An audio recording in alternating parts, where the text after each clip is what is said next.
黄金也不安全了。自己买的黄金不是避险资产，而是中国当权者的税源。这次黄金税压顶，比任何一次收割都要直接、残酷、干脆。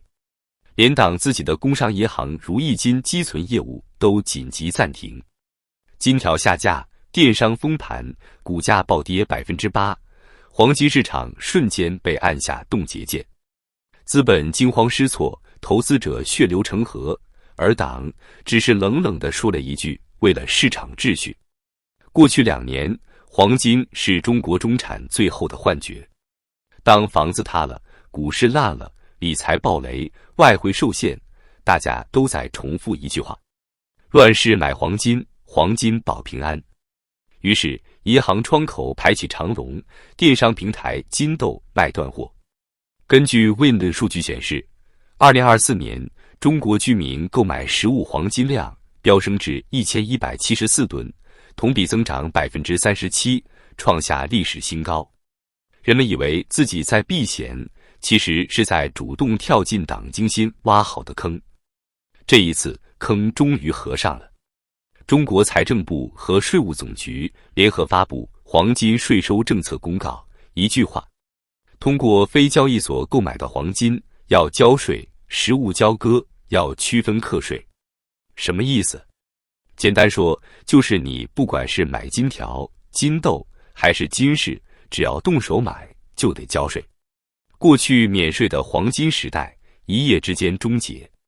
税务专家算过这笔账，在新政策下，黄金采购增值税抵扣率从 13% 降至 6%， 意味着黄金采购成本上升 7%。 零售端要么涨价，要么亏钱。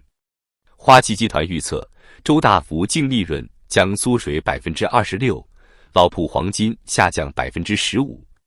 在这种背景下，银行、金店、电商三方出现了罕见的同步动作：下架、停卖、封盘。早上还928元每克，下午就下架了。金条涨到1200元一克，还没人敢买。银行柜台都缺货了。11月1日，这些评论像病毒一样在社交媒体疯传。杭州、北京、广州的金店同时陷入混乱，店员不敢报价，顾客不敢下单。淘宝、天猫等平台上，每克1000元以下的投资金条全面消失。晚上9点，菜百首饰旗舰店悄悄下架财富金条。凌晨1点，周大福旗舰店的投资金豆也暂时售罄。第二天一早，工商银行的如意金系统显示暂停积存。这不是市场自发调整，而是有组织的紧急撤退。就连党自己的银行都不敢继续卖黄金，可见政策有多精准打击。更讽刺的是，在英国，买卖实物黄金免征增值税；在美国，黄金被视为个人财产；而在中国，黄金是国家资产，属于可征、可控、可剥夺的战略资源。中国人以为自己买的是金条，其实买的是国家债权。黄金在柜台上闪闪发光，但在党眼里，它是未上缴的税款。很多人问，为什么在通缩、需求不足、消费疲软的情况下，当权者还要开征黄金税？答案只有一个：财政缺钱了。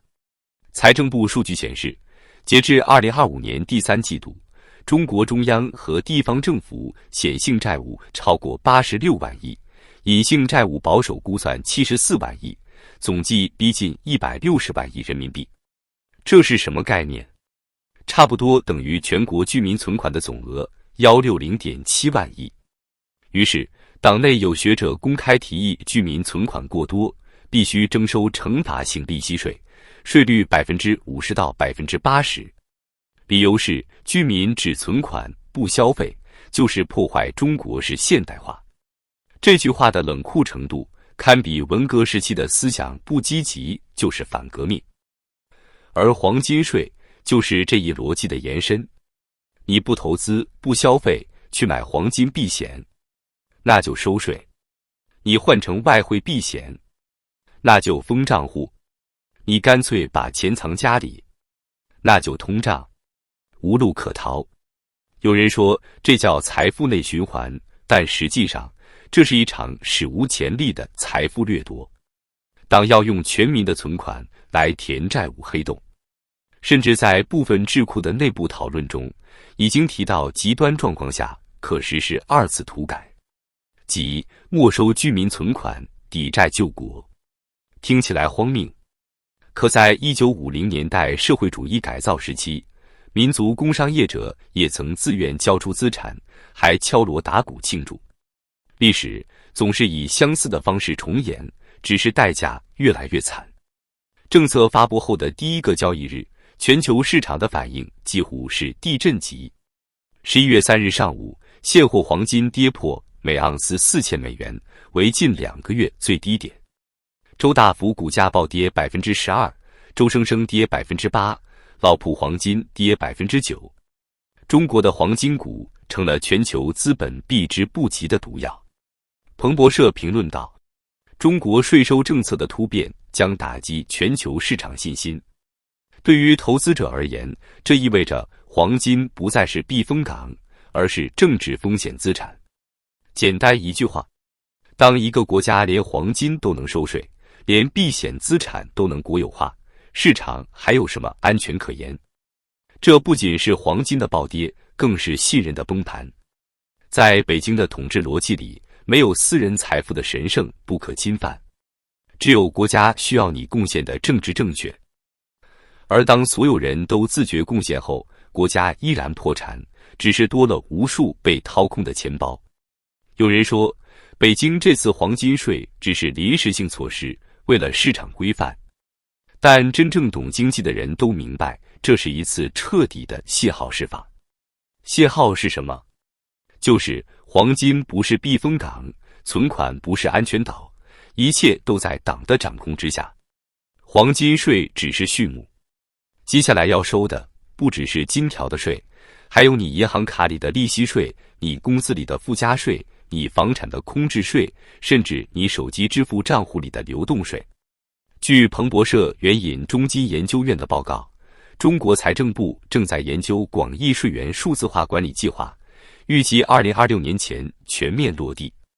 这意味着每一笔转账、每一次存款、每一笔外汇兑换都将与税务系统实时联网。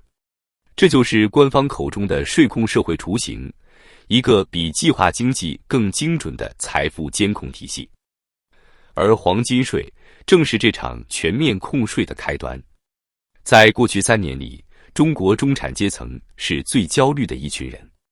房子卖不掉，股市亏到麻木，理财一夜清零。于是大家寄希望于实物资产、黄金、美元、海外保险。但政策的铁拳告诉所有人，没有安全的避风港。先是外汇管控升级。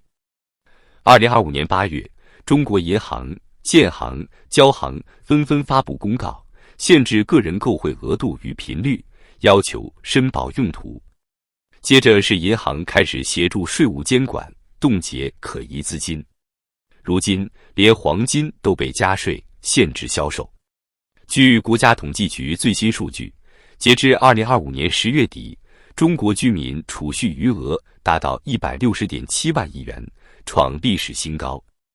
而同期社会消费零售总额同比下降 4.2%， 全国企业利润下降 7.8%， 财政收入同比下降 3.6%。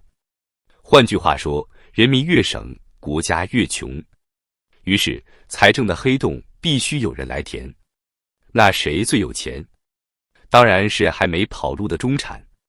让我们冷静地拆解一下财政部文件中的逻辑。文件指出，居民储蓄增长过快，经济陷入通缩，并进一步提出通过税收与政策工具，引导储蓄向投资与消费转化。听起来像是在调节经济结构，但背后的潜台词是，储蓄成了罪恶。过去中国人勤俭存钱是美德，现在中国人不消费就是破坏现代化。在这个逻辑下，黄金税就是一记惩罚性警告。你买黄金，是在逃避国家债务，你存款是在阻碍党推进现代化，你守财就是不爱国。官方舆论已经开始铺垫。新华社在11月2日的评论中写道：过度囤积黄金、外汇与现金是经济内循环的障碍，是国家金融稳定的隐患。人民日报更直接，在新时代，个人财富的安全应与国家命运同频共振。这2句话堪称财富自由的讣告。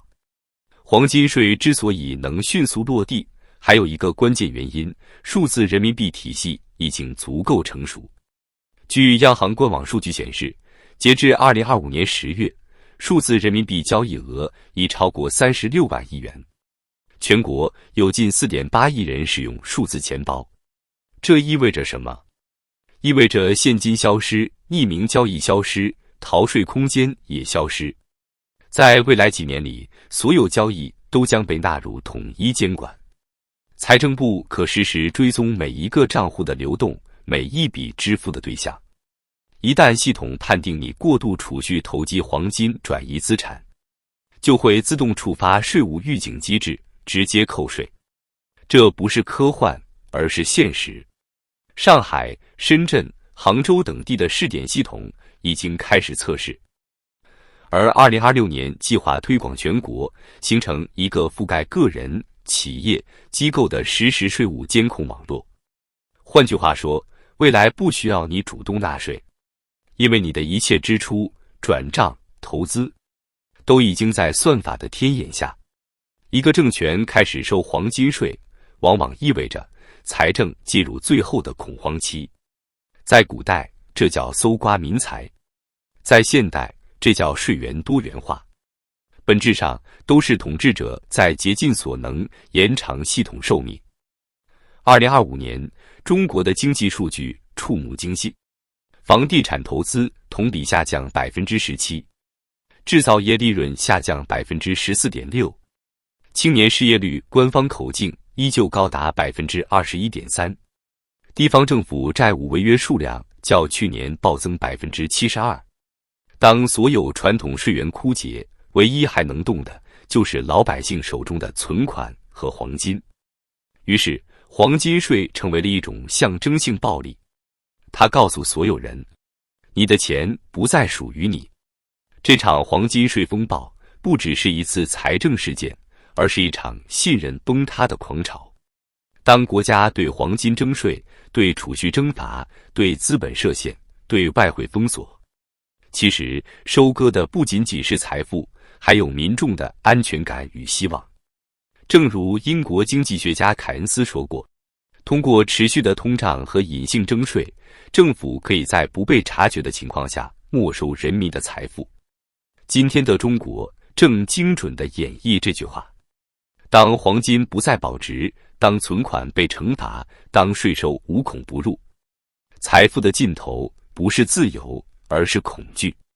在这个税控社会全面铺开的时代，每个普通人都成了被算法计算的数字，而那个数字代表的不是资产，而是可被征收的额度。